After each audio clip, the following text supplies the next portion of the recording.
ఒకదారిలో 3 టెర్రరిస్టులు స్కెచ్లు కూడా విడుదల చేశారు. ఇప్పుడు ముందే మేల్కొనాల. ఇప్పుడు ముందే ఇప్పుడు మనం తెలంగాణ పోలీసులు ఎంత బేసి చెప్పండి. హత్యలు ఆయన ఎవరు బీజేపీ నాయకుడు హత్యను ముందే పసిగట్టి అలర్ట్ చేశారు. తర్వాత వేరే వాళ్ళు సుపారీ ఇస్తే ముందే పసిగట్టి అలర్ట్ చేసి వాళ్ళ మీద కేసులు నమోదు చేస్తున్నారు. మరి నరేంద్ర మోడీ నిఘా వాళ్ళు ముందే పసిగట్టవచ్చు, అట్లా కాదు పసిగట్టాల. మరి సైనిక దృష్టిల్లో వచ్చి అడవుల్లో చెట్లలోంచి వచ్చి ప్రజలందరూ ఉంటారు. నిద్రపోయిన భద్రతా బలగాలు అంటున్నా. ఒక 10 మంది సైనిక బలగాలు ఎందుకు లేరంటున్నా. అక్కడ నిజంగానే సైనిక భద్రతా బలగాలు ఉన్నట్టయితే అంతా 25 మంది సరిపోయే వాళ్ళ చెప్పండి. ఆడ ఎవరు లేరు, పట్టించుకుని మాదిరి లేదు, ప్రయాణ సాధనాలు లేవు. అక్కడ గుర్రాల మీద హాస్పిటల్ తీసుకోవాల్సి వచ్చింది ఆ కొండల గుట్టల్లో. కాబట్టి దీన్ని తప్పుడుగా వక్ఫ్ బోర్డు చట్టం తీసుకొచ్చారు. సుప్రీంకోర్టులో ఉన్నది. వక్ఫ్ బోర్డు చట్టం తీసుకున్న పాకిస్తాన్ భూములు లాక్కుంటామా? పాకిస్తాన్ లో మనం ఏమన్నా ఎంత గొప్పది నేను అన్నా అంటే ఉంటుందండి.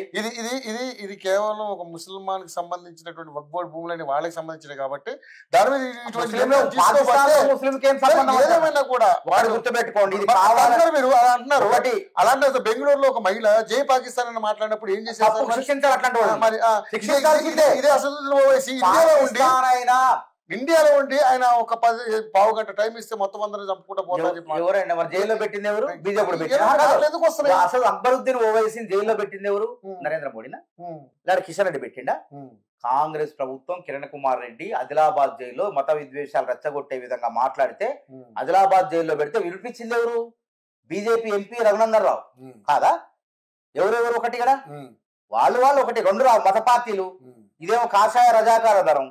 అది గతంలో అంతరించిపోయినటువంటి వాళ్ళ పార్టీ. ఆయన లాయర్ వృత్తి ద్వారా చేశాడండి. బీజేపీ పార్టీ వాళ్ళ నాయకుడే కదా. కాబట్టి ఇవన్నీ చూస్తే ఇప్పుడు దాన్ని కూడా మీరు బోరుగుండికి బోరుగుండి కాదు, జైల్లో పెట్టింది ఎవరు చెప్పండి? కాంగ్రెస్ ప్రభుత్వం కాదా? మేము పెట్టే నిజంగానే వాళ్ళని కాపాడే వాళ్ళని ఎందుకు జైల్లో పెడతాం? విద్వేషాలు ఎవరు మాట్లాడినా, బెంగళూరులో మహిళ మాట్లాడినా, ఓవైసీ మాట్లాడినా చట్టం ముందు అనే అందరూ సమానులనే ఉద్దేశంతో నడుచుకునే ప్రభుత్వాలే కాంగ్రెస్ ప్రభుత్వాలు. వీళ్ళు ఇట్లా సెక్యులర్ లౌకికవాదం వద్దంటారు. ఇక్కడ అబుల్ హాసన్ తానీషాలు రాములోరికే ముత్యాల తరంలో సమర్పిస్తారు. అక్కడ బీబీ లాంచారం ఎవరండి? ఇక్కడ వెంకటేశ్వర గారి భార్య మోహనానికి పోతాం కదా.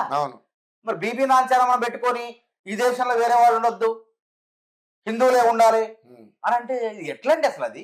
నేను ఒక హిందువే మాట్లాడుతున్నా. ఏం చేద్దాం? చంపేద్దామా? హిందూ ధర్మం అని చెప్తున్నా.